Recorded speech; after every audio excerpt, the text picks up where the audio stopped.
Before we dive in, I want to ask you guys to get out your phones. We have another poll question for you. And you will see it in a second behind us. But we want to get your feedback on what you think the biggest opportunity in real estate is right now.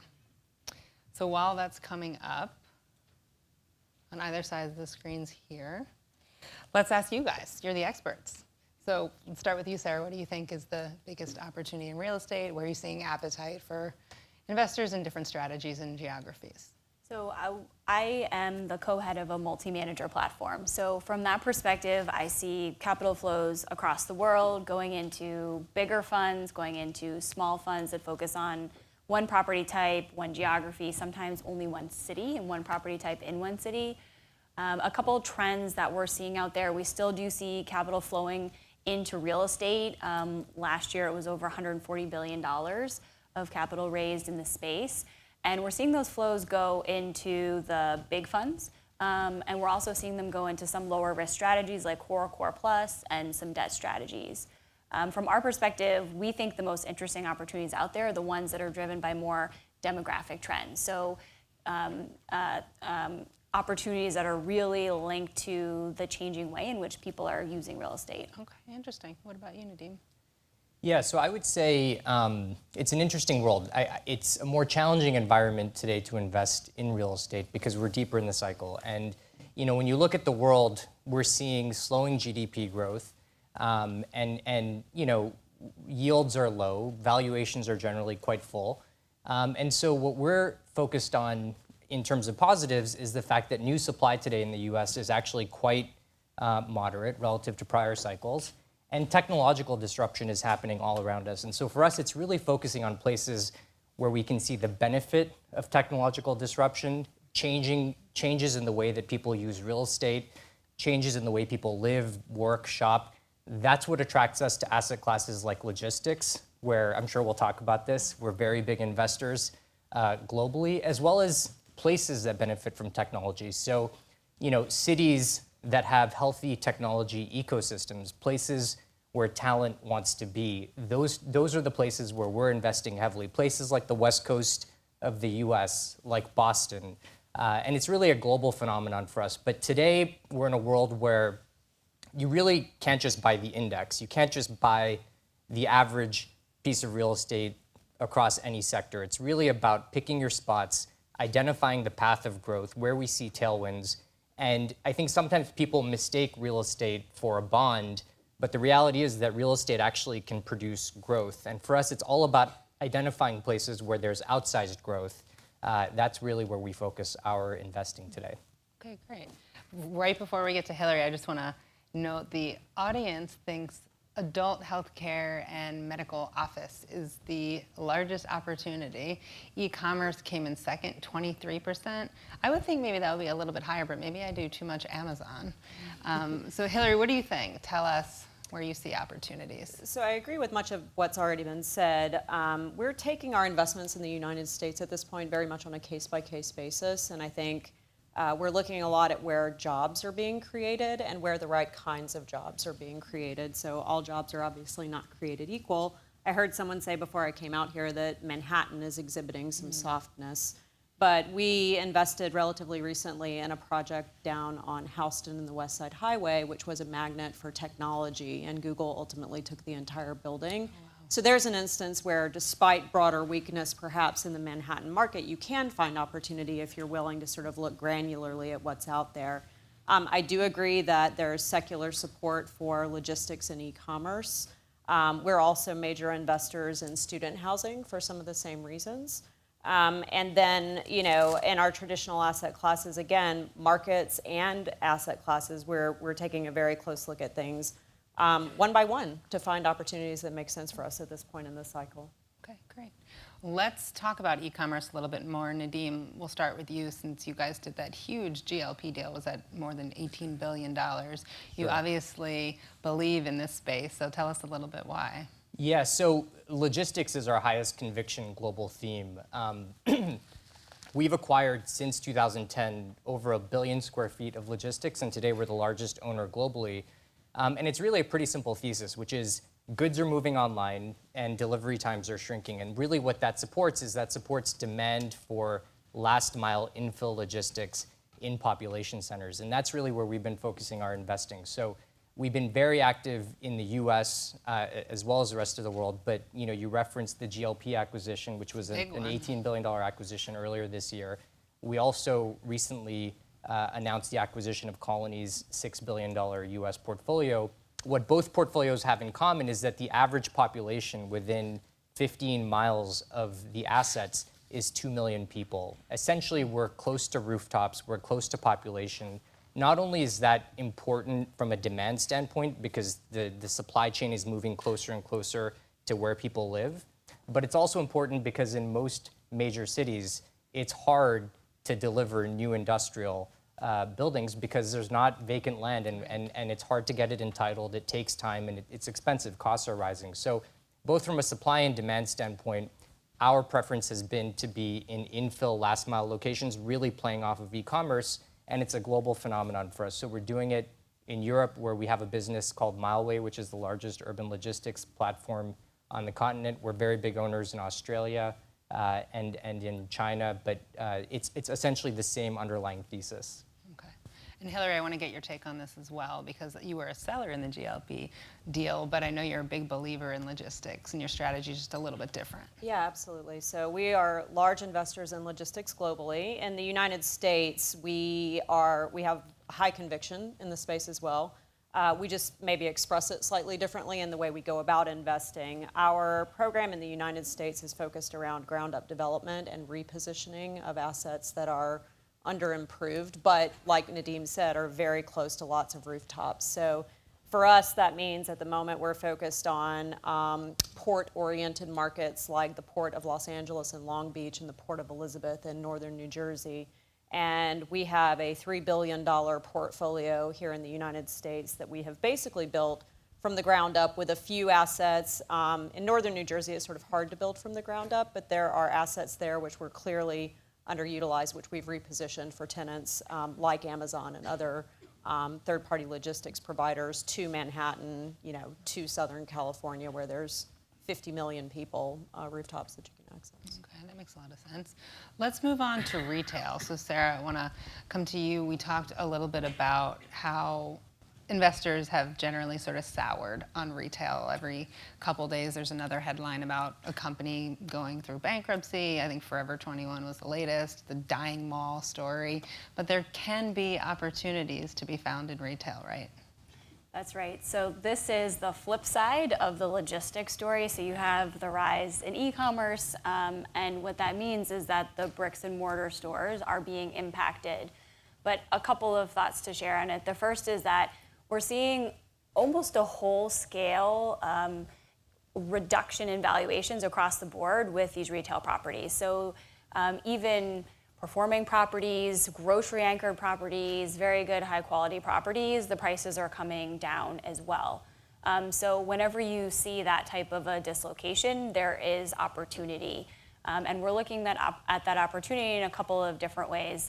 Partially, very granularly, you have to pick your places and be very selective. We like grocery-anchored, we like dominant stores. So I think there is an opportunity there if you're careful and cautious about what you're doing. We are seeing many of our managers doing an element of demalling. So buying a big mall, reducing the retail footprint, making it into more of a 24/7 type of a setup, perhaps selling off some of the parking for multifamily or hospitality pads. So they're taking what was an obsolete mall and transforming that asset. And the last place we are seeing opportunity is in the secondary market. So we have seen an increase in fund interest in retail-focused funds come to the secondary market, and those are acquired at a discount, and that can be an interesting way to get into the space. Okay, and a little bit less risky? They tend to be less risky because you're buying a pre-specified pool of assets that are further along in their business plan. And in the secondary market, you tend to buy it at a discount, so that can be attractive as well. Okay, that makes sense. And Hilary, I know you have a more creative retail strategy, as you described it, so let's hear about it. So what Heather and I were talking about that she's referring to is I've said that, interesting retail will always thrive, places that people want to walk around, want to be, in an interesting, whether it's an urban landscape, high street retail, or just cool street retail, some people call it, or maybe it's a really great mall. It can even be a really good grocery anchored shopping center, but what doesn't work as well is just commodity retail that's undifferentiated from its competitors. So like Sarah said, we own a sizable retail portfolio. The land that came along with those malls, we basically got for free, right? It wasn't priced into the deal. So we have acres and acres and acres of land that can be converted to multifamily, can be converted to medical office, can be converted to hotels, and we're working through that pipeline in our own portfolio. And we're also actively looking at other opportunities, whether it be in the urban space or in the grocery anchored space. And then I would just say about grocery anchored, you know, all grocers are not created equal, so you have to be very careful about who you partner with in that space. You know, some will be able to withstand the onslaught of e-commerce and some won't. So you have to be pretty careful about that. And some are both, right? With Amazon now. Right. So Nadeem, I don't want to pick on you for being so big, but you're so big. And I just want to hear about whether or not you feel like that limits your opportunities when Sure. you're looking for properties to buy. Yeah, I would actually say that scale is probably one of our biggest advantages. Okay. You know, it's a couple things. One is that just in terms of the way we're set up, we have discretionary capital that our investors entrust us with, so we can pick our moments in terms of when to invest, which gives us flexibility. But, you know, when you talk about our scale, one, if you're a private owner and you're looking for a solution in a short time frame for your assets, we're actually a pretty natural call because we can speak for very large transactions. The other thing that we get, though, from our portfolio is that as the largest owner of real estate in the world, we're able to spot trends and see patterns in our own portfolio that make us very nimble and actually make us smarter, better investors. So, for example, if we see that in our Seattle office buildings, there's a really rapid tightening in the fundamentals, that gives us, on a real-time basis, more conviction to buy more office in Seattle. Similarly, if we see something work in one region, we can often apply that to another because we run a global business. So in 2017, we saw that despite the strength of our logistics business in the US and in Europe, in Canada, the industrial business was sort of lagging because e-commerce penetration was only starting to really grow. And the asset class was accelerating, but the market hadn't totally figured it out. So we acquired the largest public industrial company in Canada.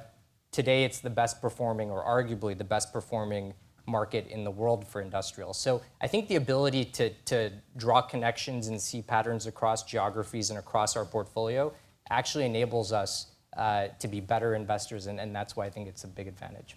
Is it more challenging when you're trying to sell because there aren't as many buyers of large deals like that?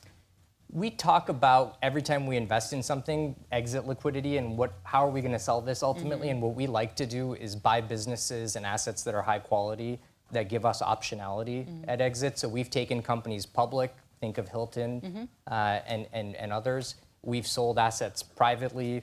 And I think for us, if you own the right assets and they're high enough quality, there's going to be an institutional bid for those types of assets. Okay.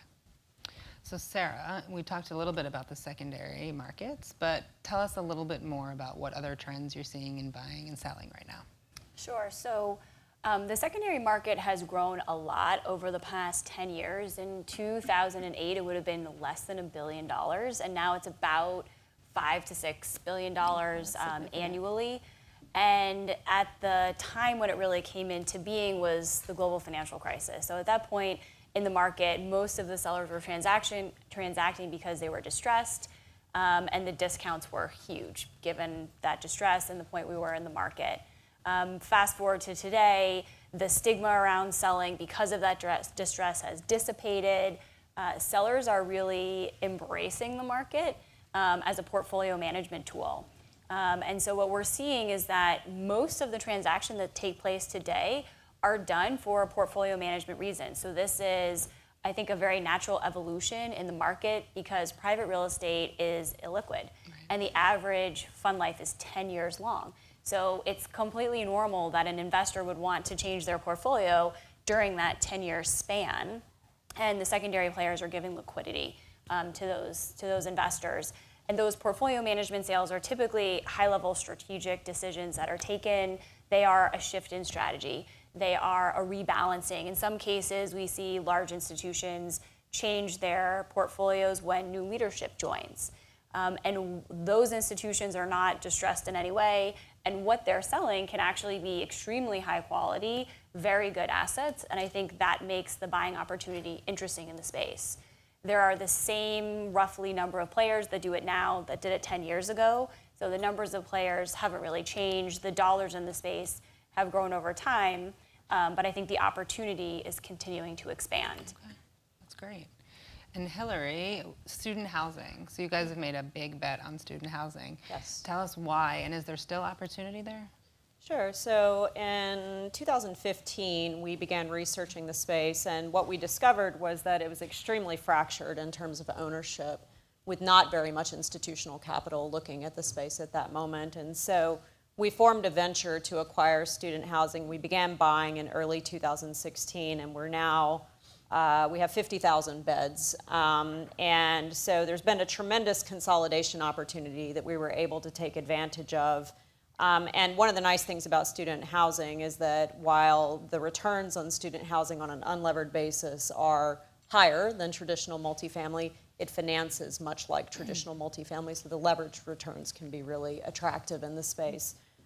As more institutional capital has become interested in the space, the returns have come down a bit over the succeeding years. Got crowded. But we have a filter that we put all of our acquisitions through, and I think as long as you're focused on the right universities with the right characteristics, the ones that will ultimately be winners long term, I do think there's still opportunity in the space. I would caution against very small universities and secondary markets because some of those may ultimately not wind up being winners. So our strategy is really to focus on the top tier of mostly public universities. Okay, so more people, Yeah. more beds.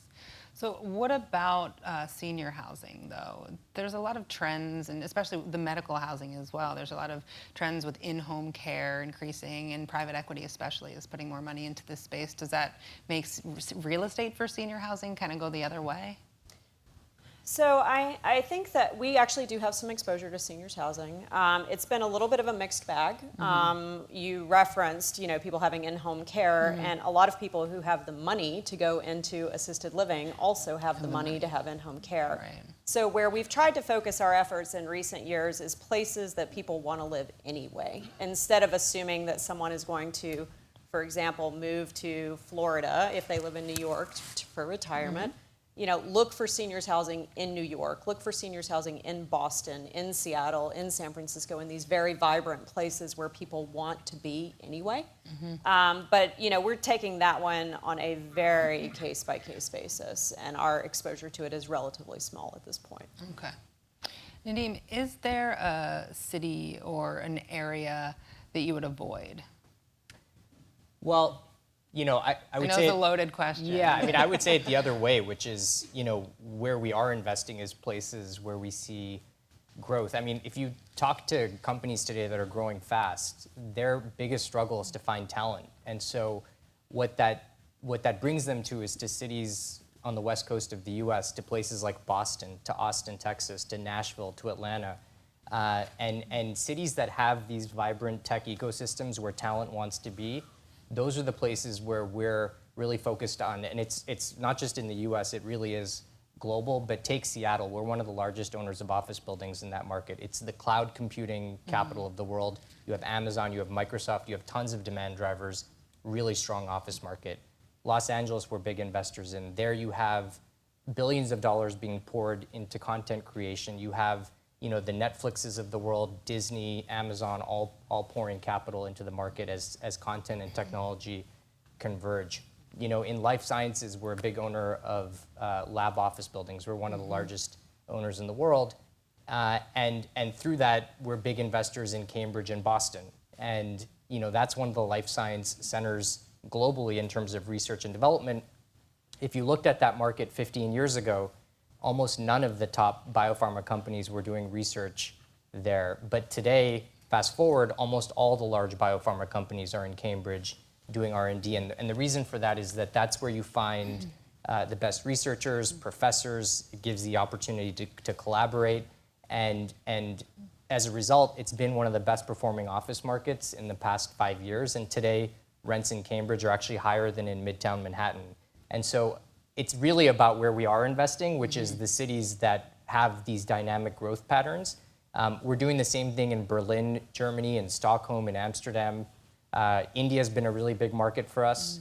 Bangalore and Pune, driven by IT services. But those are the places, again, in a world where growth is sort of slowing a little bit, is finding these little pockets where you see the outsized growth. What about millennials? Are they driving any trends in real estate we should be aware of? Well, the millennials kind of play into the changing ways in which people are using real estate. So they do change things. They buy things online. They want to work in offices that are open floor plans with great coffee machines and collaboration spaces. They're staying in the cities for longer. They're getting married later. But I think at the end of the day, the millennials are still people. And we need to, Millennials are people they're too. still people. You heard it here. And they will use real estate, in the same, kind of in a similar manner As in they real age. estate. As they age, will adapt to those needs, but it's not a step function change, I don't think. Okay, good to know. I want to talk a little bit about any concerns you guys might be having, anything that's looking frothy or anything that's keeping you up at night. So why don't we start with you, Hilary, and kind of go down the line. I'd say there are two answers to that question. Globally, real estate is a long-dated asset. So when we underwrite for 10 years. And the pace of change, whether it be technological or geopolitical or what have you, makes the underwriting landscape less certain than it has ever been before. And so I think that, that just is. It's the new normal, and it's something that we have to deal with as we're looking at opportunity, but it certainly is a change and something that we have to think hard about as we're underwriting new opportunities globally. And then just more focused on the United States, as we look at some of the companies that are transitioning from private ownership to public ownership, the effects of those valuations can have big implications, knock-on implications for real estate. So, if a company's valuation doesn't hold up once it transitions to the public market, that may mean that job cuts are on the way, and if you multiply every employee by 250 square feet or whatever the number is, that can have real implications for office space and for multifamily and other asset classes. So I think those are the two things that I'm kind of keeping my eye on right now as we underwrite deals. But again, even in markets and in geographies where there's uncertainty breeds opportunity. Right, like so, retail. For every problem, there's a flip side of that, which is opportunity. Okay. Nadeem?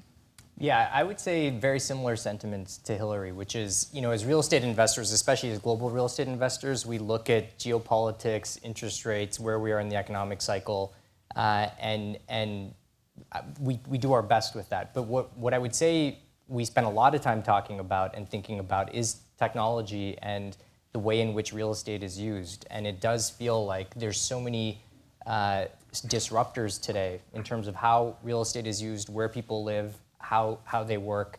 And you got to be on top of that. You got to stay on your toes, I think, to be an effective investor today. And it's not just in real estate, it's across all, asset types. But it's something we talk a lot about. We spend a lot of time talking about in our investment committee, and being nimble around that, I think, is critical today to being a good investor. So just looking, nothing that you're doing because of any changes. Well, I mean, I would just say that how technology impacts real estate, whether it's our preference around investing in logistics or maybe being a little more cautious around retail or being thoughtful about changes in the office space and how office buildings are leased and used, all of that influences how we invest. Okay. And Hilary? The only thing I would add to this, and I really agree with what they both said, is that the pace of change is very fast today. And change can happen in some cases overnight with what's going on in different cities, with different political changes, with regulatory changes. And so something that we think about a lot is how to keep up with the pace of change and how to think about that in investments going forward. Well, you bring up a good point, regulatory changes. Is there anything that's happened or anything that could happen that would have a huge impact on real estate moving forward? I think the answer is probably Yes. yes. It's a good answer. Depending what happens in Washington. Yeah, I Sure. mean, I think from a big picture perspective, when you have changes in regulations, it is immediate and it can have a significant impact. What about, so we've talked a lot here and outside of Bloomberg, everyone's talking about companies increasingly staying private. And one of the things you had mentioned, Nadeem, is being able to take companies public that grow very large, like Hilton. Is there going to be a time when that might not be as viable an option? Well, yeah, the capital markets are cyclical as well, and there are moments of volatility where it might not make sense to take a company public. And so for us, it's always about maintaining optionality and being opportunistic, right? We're opportunistic in terms of how we acquire assets. We're opportunistic in terms of how we sell companies and assets. And we found that over time, both are viable, and it's all about maintaining optionality, really. And I would add to that prudent capitalization. So, being opportunistic on your buying and your selling and not over-levering or making sure that you have the right capital structure to match what your business plan is. So, sometimes we need to do development unlevered because that's the right thing to do. And sometimes we use more leverage if there's something that looks like it's got a very stable income stream. But matching your assets and your liabilities as you're thinking about your business plan is important. Tell us a little bit about what you're seeing in Manhattan. You had mentioned some people are staying away from it, but you're finding pockets of opportunity. I think somebody else said that people were staying away I'm from sorry. it. But no, we have a couple of very large investments in Manhattan right now. Some of them are legacy investments. One of them is new. It's actually under development right now. It won't be completed for another couple of years. Look, I think that to my previous comments, job growth really underpins, a lot of the activity that is attractive to us when it comes to investing in real estate. And Manhattan came out of the gates really strongly in the initial part of the recovery, and then it's plateaued a bit in terms of job creation. And where there are jobs being created, they tend to be in tech, in data, in media, and those industries. And so if you can find real estate that services those kinds of industries, then I think there still is opportunity. But again, that requires looking at every deal very much on a case-by-case basis. And we tend to invest in scale, large $500 million to $1 billion at a time of equity. And so matching up that scale with those, opportunities that fit is our challenge, even in Manhattan. Are there any parts of the country that you would say are an unexpected surprise of where you have found a deal or an opportunity where you wouldn't have expected? It's a very good question.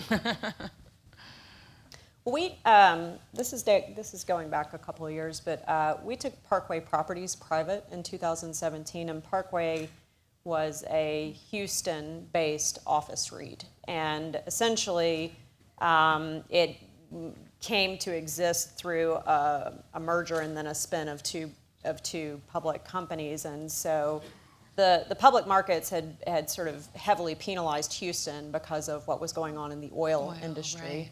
But we were able to look at the tenancy in that portfolio. We already owned one of the buildings in partnership with Parkway. And we sort of figured out that there was really good downside protection and that you could pick up the assets at less than 50% of replacement costs. And so when the opportunity arose, privatized that entire company. And I think it's the first time that a foreign pension plan had privatized a public company in the real estate space in the U.S., but it made a lot of sense to us because it was just a good value play. That's a great example. Thanks for sharing that. And thank you to all of you for sharing your insight. Appreciate having you. Thank you. Thank you.